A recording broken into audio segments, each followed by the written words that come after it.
আসসালামু আলাইকুম এভরিওয়ান। তো আমরা এখন দেখতে যাচ্ছি বালাইনাশকের নিরাপদ ব্যবহার সম্পর্কিত বিষয়। তো প্রথমেই যেটা দেয়া আছে যে আমরা যখন বাজার থেকে একটা পেস্টিসাইড কিংবা ইনসেক্টিসাইড কিনে নিয়ে আসবো, প্রথম আমাদের কাজ জমিতে দেওয়ার আগে ওইটার সম্পর্কিত গায়ে যে লেবেল আছে তা পড়ে নিয়ে, যেমন আমরা একটা জিনিস জানি যে 3R, right dose, right time কিংবা রাইট মেথড। এটা এটা মেনে অ্যাপ্লাই করা উচিত। তো সে অনুসারে আমরা বোতলের গায়ে যে লেখাগুলো আছে সেগুলো অবশ্যই পড়ে নিব। এর পরবর্তীতে যে সাধারণত ঝুঁকির মাত্রা থাকে, যেমন হলুদ থাকা মানে এটা বিপজ্জনক, আর সবুজ মানে একটু কম বিপজ্জনক, মানে সাবধানে সাবধানে ইউজ করতে হবে। আর যদি কখনো দেখেন যে নীল আছে, তো তার মানে এটা আরও বেশি বিষাক্ত।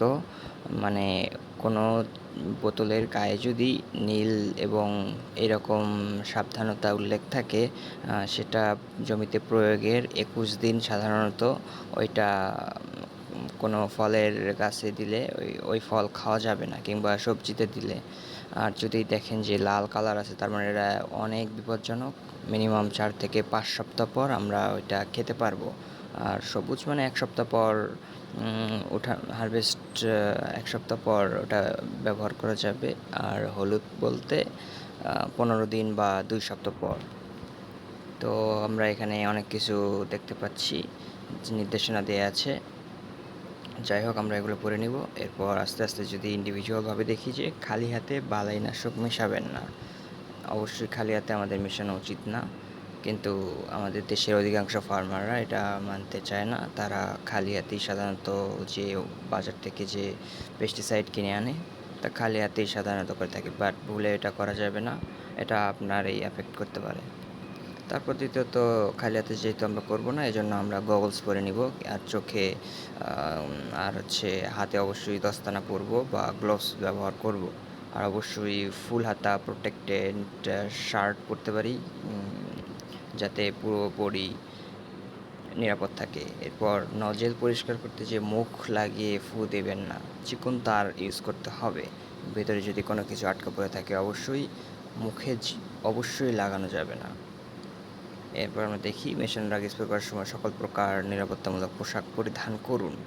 যেমন ওই যে বললাম, মাথায় টুপি পরতে হবে, গামবুট পরা যেতে পারে, মানে পুরো বডি যাতে প্রোটেক্ট থাকে, এজন্য ক্লোথিং অবশ্যই মাস্ট। আর হাতে দস্তানা, আর মুখে অবশ্যই মাস্ক, আর চোখে গগলস পরতে হবে। এবার দেখি, নিরাপত্তা পোশাক না পাওয়া গেলে সহজলভ্য জিনিস ব্যবহার করতে হবে। সহজলভ্য আমাদের আশেপাশেই যেগুলো আমরা পাই, মানে কেনা ছাড়াও আমরা নিজেরা তৈরি করে নিতে পারি। যেমন হাতে পলিথিন দেওয়া যেতে পারে। আর আমরা আমাদের যে ফুল হাতা শার্ট আছে, এটা পরা যেতে পারে।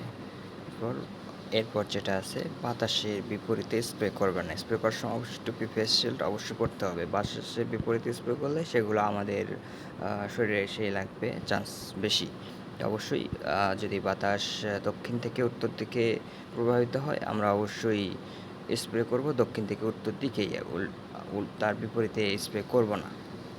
তো ফুটো বা চুইয়ে পড়ে এমন ত্রুটিপূর্ণ স্প্রে মেশিন ব্যবহার করা যাবে না, অবশ্যই যাবে না। কারণ এখানে আপনার ঔষধ নির্ধারিত কেনা ডোজটা নষ্ট হয়ে যেতে পারে আগেই।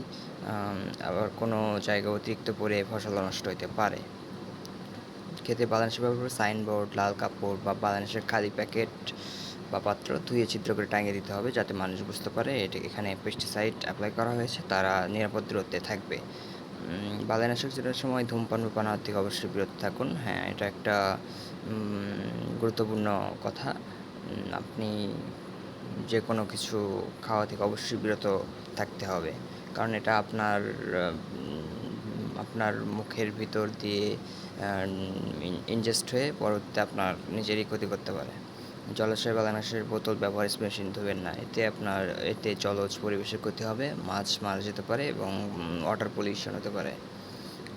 বালাইনাশক ব্যবহারের পর জলাশয় থেকে দূরে কোনো নিরাপদ স্থানে আপনার স্পেয়ার ব্যবহৃত কাপড় ধুয়ে ফেলুন। সাবান দিয়ে গোসল করুন। যেহেতু এটা একটা বিষাক্ত জিনিস, অবশ্যই আমাদের নিট অ্যান্ড ক্লিন থাকতে হবে। এজন্য সাবান দিয়ে গোসল করার কথা বলা হয়েছে। নিরাপদ স্থানে আপনার স্প্রে ব্যবহৃত কাপড় ধুয়ে ফেলতে হবে। বালাইনাশকের বোতলে বা প্যাকেট খাদ্যদ্রব্য অন্য কিছু রাখবেন না। খাদ্যদ্রব্য ঔষধের প্যাকেটে বা বোতলে বালাইনাশক রাখবেন না। এটা যেহেতু বিষাক্ত জিনিস, অবশ্যই এটা না করাই উত্তম। বালাইনাশক পড়ে গেলে বালু ও মাটি দিয়ে শুষে নিয়ে পরিষ্কার করুন। শিশুগৃহীত পশুপাখি থেকে দূরে রাখুন। তারা যেহেতু কোমলমতি শিশু এবং গৃহপালিত পশু পাখি, তো তারা এটা খেলে অবশ্যই তাদের বিষাক্ততা শরীরে ছড়িয়ে পড়বে এবং তারা অসুস্থ হয়ে পড়বে। ব্যবহৃত বালাইনাশকের বোতল প্যাকেট ভেঙে ছিঁড়ে দূরে নিরাপদ স্থানে মাটির নিচে পুঁতে ফেলুন। মাটির নিচে পুঁতে ফেলা উচিত অথবা আগুনে পুড়িয়ে ফেলা উচিত। বালাইনাশক ব্যবহারের আগে বোতল অথবা প্যাকেটের গায়ের লেবেল ভালোভাবে পড়ুন, পড়ে নিন এবং নির্দেশনাবলী মেনে চলুন, যেটা আগেই বলা হয়েছে। এবং অবশ্যই শিশুদের নাগালের বাইরে রাখতে হবে, কারণ এটা যেহেতু অতিমাত্রায় বিষাক্ত জিনিস। ঠিক আছে, থ্যাংক ইউ, ধন্যবাদ সাথে থাকার জন্য।